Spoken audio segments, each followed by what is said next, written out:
আল্লাহ রসুল নিজের হাতে এই মসজিদটা নির্মাণ করেছেন। নির্মাণ করে হযরতে বেলালকে বললেন, বেলাল তুমি এবার মসজিদে কোবার ছাদে উঠে আজান দাও। হযরত বেলাল মাইক ছাড়া, কি ছাড়া? মাইক ছাড়া, সাউন্ড বক্স ছাড়া হযরতে বেলাল আজান দিলেন। আল্লাহু আকবার। ওই আজান মদিনার প্রতিটা মানুষের কর্ণকুহরে অন্তরে যে পৌঁছেছে। পৌঁছানোর মালিক কে? আরো জোরে বলুন কে? ও মুসলমান, আমি সেই মসজিদে কোবার কথা বলছি। আল্লাহর রাসূল নিজের হাতে যে মসজিদ বানিয়েছিলেন সেই মসজিদের নাম হলো মসজিদে, জোরে বলেন, যদি কখনো মক্কা মদিনায় যান মসজিদে কোবায় যাইতে কিন্তু ভুলবেন না। অনেক বড় একটা মসজিদ, বরকতময় একটা মসজিদ, যেই মসজিদ আল্লাহ রাসূল সাল্লাল্লাহু আলাইহি ওয়াসাল্লাম নিজের হাতে নির্মাণ করেছেন সাহাবীদেরকে নিয়ে। এমন একটা বরকতি মসজিদ, মসজিদে কোবা। আমি যেটা বলছিলাম সূরাতুল ইখলাস এমন একটা সূরা রে ভাই, কেউ যদি এই সূরাকে সঙ্গী করে নেয় দুনিয়ার সমস্ত অভাব অনটন আল্লাহ তার থেকে উঠায় নেয়। তাহলে এই সূরার কিছু ফজিলত শোনার দরকার আছে কি আছে না? জোরে বলেন, দরকার নাই? এই সূরার ফজিলত শোনার দরকার আছে। এবার বোঝেন সূরাটা কত পাওয়ারফুল। তিনবার পড়লে আল্লাহ এক খতম কোরআনুল কারীমের সওয়াব দান করে।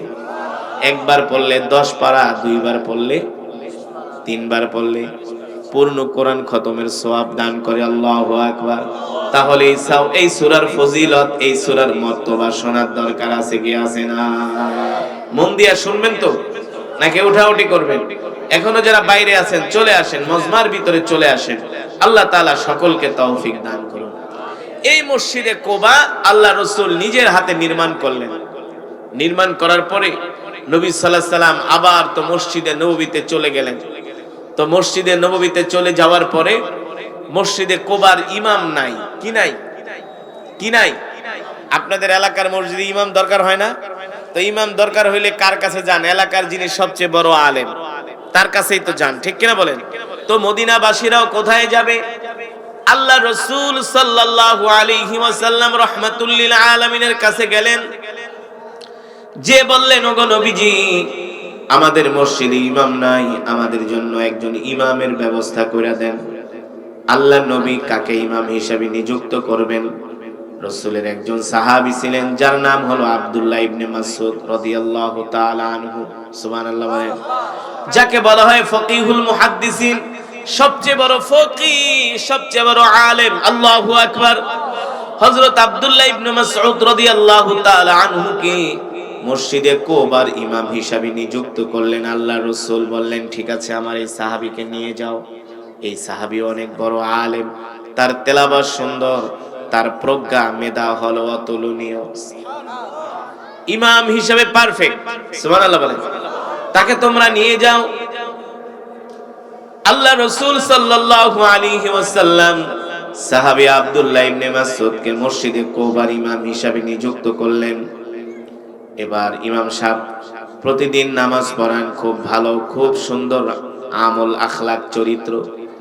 এলাকার মানুষ সবাই তার উপরে খুশি, তার তেলাওয়াতে মুগ্ধ, তার তেলাওয়াতে, তার বয়ানে সবাই পাগল। ঠিক ইমাম সাহেব এভাবে করে চাকরি করতে থাকেন। কিন্তু এক পর্যায়ে দেখা যায় ইমাম সাহেব প্রতিদিন এশারের নামাজের শেষ রাকাতে, ফজরের নামাজে সূরাতুল ইখলাস তেলাওয়াত করে। কোন সূরা? সূরাতুল ইখলাস। এখন ইমাম সাহেব যদি প্রায় এক সূরা তেলাওয়াত করে, মুসল্লিরা কে হুজুর কি এই ইমাম কি এই সূরা ছাড়া অন্য কোন সূরা পারে না? এমন একটা প্রশ্ন আসে কি আছে না? আছে কি আছে না? এখনকার যেমন কিছু মুসলমান আছে কৌতূহলী, সেই 1450 বছর আগে এমন কিছু মুসলমান ছিল, ঠিক কিনা বলেন?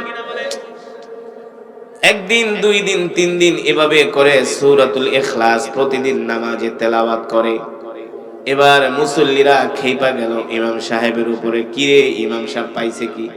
প্রতিদিন ফজরের নামাজে, ইশারের নামাজে সূরাতুল ইখলাসের তেলাওয়াত করে।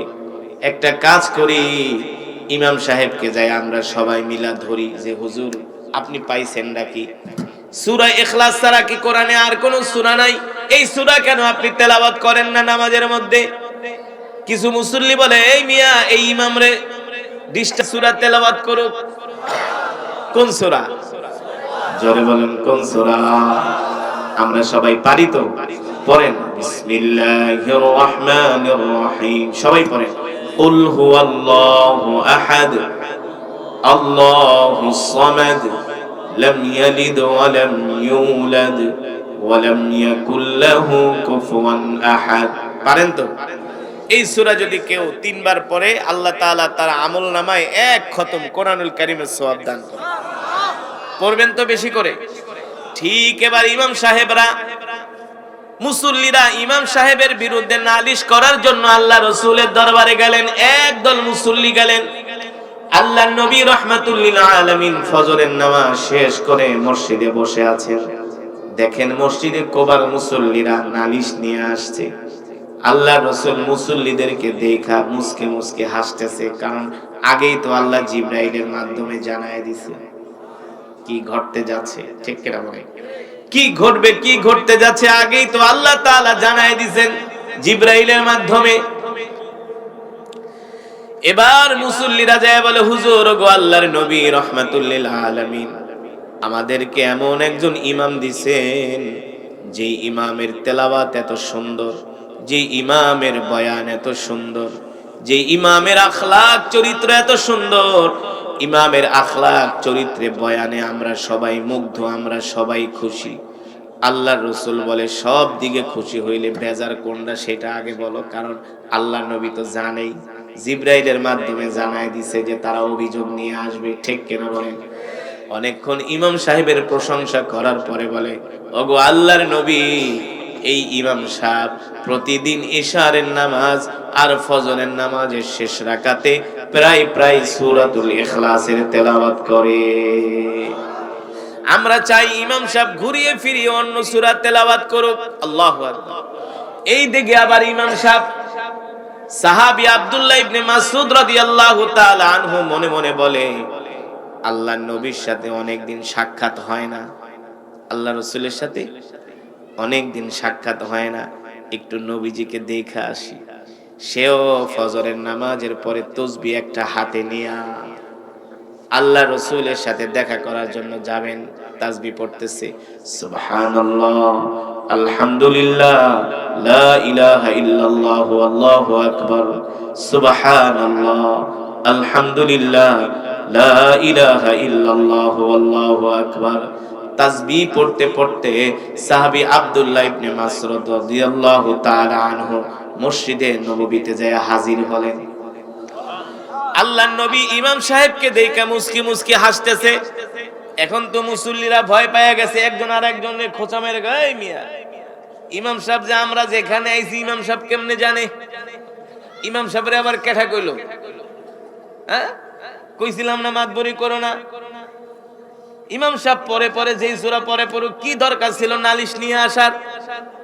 এখন তো মসজিদ কমিটির সভাপতি কাচুমাচু করতেছে, ভয়ে ঘাম বাইরে গেছে, কারণ ইমাম তো আর যেন তেন ইমাম না। ঠিক কিনা বলেন? ইমাম তো হলো আল্লাহর ওলি, রাসূলের সাহাবী, ফাকিহুল মুহাদ্দিসিন হযরত আব্দুল্লাহ ইবনে মাসউদ রাদিয়াল্লাহু তাআলা। আল্লাহর নবী তাকে দেখে মুস্কি মুস্কি হাসতেছে। আল্লাহু আকবার। এবার সাহাবী আব্দুল্লাহ ইবনে মাসউদ আল্লাহর রাসূলের সামনে যায় বসলেন। আল্লাহর নবী ডাক দিয়া বলে, সাহাবী রে, ও সাহাবী, ইমাম সাহেব তোমার নামে নালিশ করার জন্য তোমার মসজিদের মুসল্লিরা আমার দরবারে আসছে। এই কথা শুনে তো ইমাম সাহেব ভয় পেয়ে গেলেন, আমার মুসল্লিরা আবার কোন নালিশ নিয়ে আল্লাহ রাসূলের দরবারে আসলেন? মনের ভিতরে কৌতূহল হওয়ারই কথা। ঠিক কিনা বলেন? কৌতূহল হওয়ার কথা না? আমার মুসল্লিরা আবার কোন নালিশ নিয়ে আল্লাহ রাসূলের দরবারে আসলেন? এবার আল্লাহ রাসূল ডাক দিয়া বলে, সাহাবী রে, এ সাহাবী আব্দুল্লাহ ইবনে মাসউদ, তোমার মুসল্লিরা আমার কাছে তোমার অনেক প্রশংসা করেছে, কিন্তু শোনো, তোমার মুসল্লিরা আমার কাছে আয়েশা বলে তুমি নাকি প্রায় নামাজের মধ্যে, ফজরের নামাজে, ইশারের নামাজে সূরাতুল ইখলাসের তেলাওয়াত করো। সাহাবী আব্দুল্লাহ ইবনে মাসউদ বলে, ওগো আল্লাহর রাসূল, আপনি ঠিকই বলছেন, আমি প্রায় ইশার আর ফজরের নামাজে এই সূরাটা তেলাওয়াত করি। কেন তেলাওয়াত করো, কেন তেলাওয়াত করো? কোরআনের মধ্যে কি আর কোন সূরা নাই? বলো গো আল্লাহ রাসূল, অনেক সূরা আছে, কোরআনের মধ্যে 114টা সূরা আছে, কিন্তু সূরাতুল ইখলাস এমন একটা সূরা যে সূরার মধ্যে সবচেয়ে বেশি আমার আল্লাহ তাআলার গুণ বর্ণনা করা হয়েছে, যেই সূরার মধ্যে সবচেয়ে বেশি আমার আল্লাহর প্রশংসা করা হয়েছে। আল্লাহু আকবার। কোন সূরার মধ্যে আল্লাহ তাআলার এত প্রশংসা করা হয় নাই। আমাদের রব কয়জন? আরো জোরে বলেন, কুল হুয়াল্লাহু আহাদ। ঠিক কিনা বলেন? আল্লাহ একজন। ঠিক কিনা বলেন? আল্লাহুস সামাদ। আল্লাহ কারো মুখাপেক্ষী না। আল্লাহ কারো মুখাপেক্ষী? এই সূর্য বানাইতে যে আল্লাহ কারো মুখাপেক্ষী নন, চন্দ্র বানাইতে যে আল্লাহ কারো মুখাপেক্ষী নন। আল্লাহ নিজে বলতেছেন, লাম ইয়ালিদ ওয়া লাম ইউলাদ ওয়া লাম ইয়াকুল লাহু কুফুয়ান আহাদ। আমি কাউকে জন্ম দেই নাই, আমার থেকেও কেউ জন্ম নেয় নাই। ঠিক কিনা বলে? সাহাবী আব্দুল্লাহ ইবনে মাসউদ বলো গো আল্লাহর রাসূল, কোরআনের মধ্যে যতগুলো সূরা আছে সব সূরার মধ্যে সবচেয়ে বেশি এই সূরার মধ্যে আল্লাহ তাআলার প্রশংসা করা হয়েছে। আল্লাহু আকবার। এই কারণে আমি এই সূরাটাকে সবচেয়ে বেশি ভালোবাসি।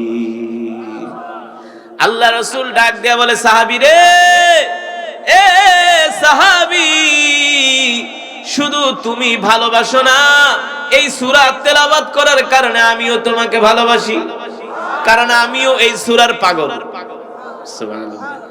শুধু আমি ভালোবাসি না, আমার ফেরেশতারাও তোমাকে ভালোবাসে। শুধু ফেরেশতারাই ভালোবাসে না, গতকাল রাত্রে আল্লাহ তাআলা আমার কাছে জিবরাইলকে পাঠায় দিছে।